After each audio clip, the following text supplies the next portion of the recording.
इस बार कोविड का जो सेकेंड वेव है, इसमें एक डिसीज जो कि ऑप्थेल्मोलॉजिस्ट्स के पास प्रेजेंट कर रही है, वो है राइनो ऑर्बिटल म्यूकोरमाइकोसिस। होता क्या है, जिन कोविड मरीजों को ड्यूरिंग हॉस्पिटलाइजेशन काफ़ी हाई डोज में स्टेरॉइड्स या फिर टॉसिलिजुमैब इस तरह के दवाइयाँ दी जाती हैं, और साथ में ही अगर उन्हें डायबिटीज़ भी है, तो फिर इस केसेस में बॉडी की इम्यूनिटी बहुत तेज़ी से सप्रेस होती है।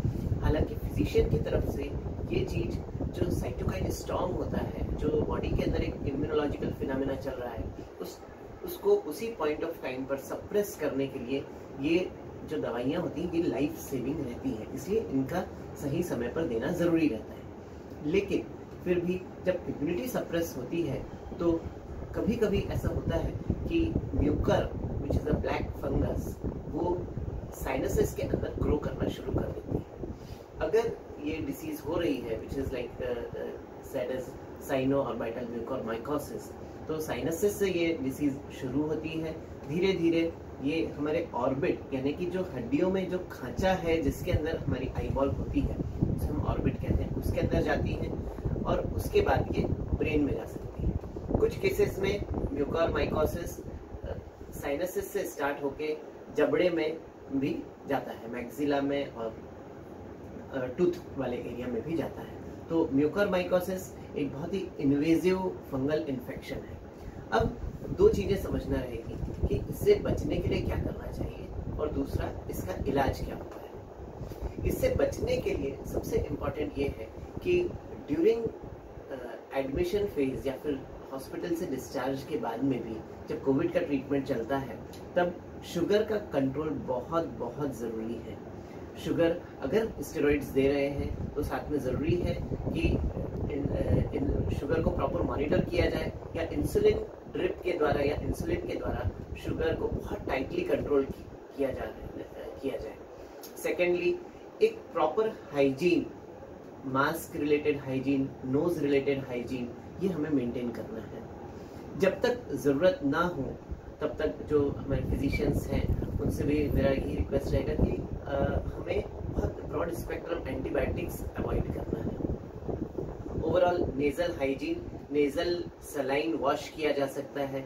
इवन नेती करके जो एक क्रिया होती है जिसमें हम एक सलाइन वाटर को एक नोस्ट्रिल से डाल के दूसरे नोस्ट्रिल से निकालते हैं, that will also take care कि अगर that will also take care of the good nasal hygiene. So with the proper good sugar control and maintaining good nasal hygiene, इसको प्रिवेंट करने की एक कोशिश कर सकते हैं। सेकेंड इम्पॉर्टेंट चीज़ है कि ये it's a life threatening disease, इसका बहुत अर्ली डायग्नोसिस ज़रूरी है।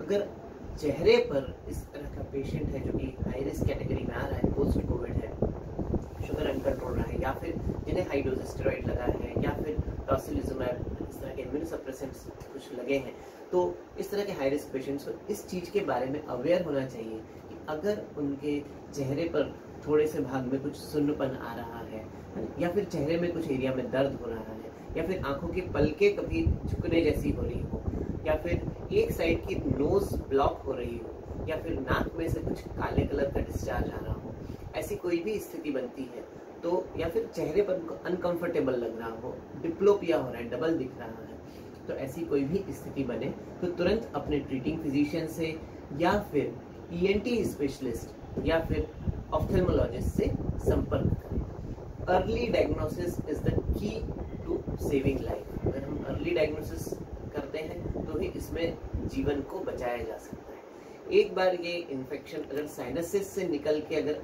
आंखों के लेवल तक आ जाए तो इसमें कई बार आंखों को निकालना भी पड़ता है। इवन आंखों को निकालने के बावजूद भी जीवन को बचा पाए इसकी कोई गारंटी नहीं होती। डेफिनेटली यही बेस्ट पॉसिबल ट्रीटमेंट होता है कि हम उसके फर्दर प्रोग्रेशन जो कि ब्रेन की तरफ जा रहा है उसे हम रोक सके, इसीलिए डिब्राइडमेंट किया जाता है। तो first thing is ENT surgeon को दिखाकर नेजल एंडोनेजल लवाज किया जाए, उसकी क्लीनिंग कर ली जाए, जो कि रिपीटेडली करना ज़रूरी होता है। If it is involving the orbit तो फिर ऑर्बिटल एक्सेंट्रेशन किया जाता है, ये जो कि एक मेजर सर्जरी होती है।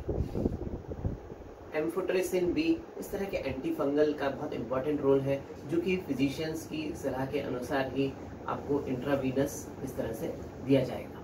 तो की जो टेक होम मैसेज है वो है, first thing very tight sugar control, good nasal hygiene, and third thing is a very high degree of suspicion of the disease. Thank you.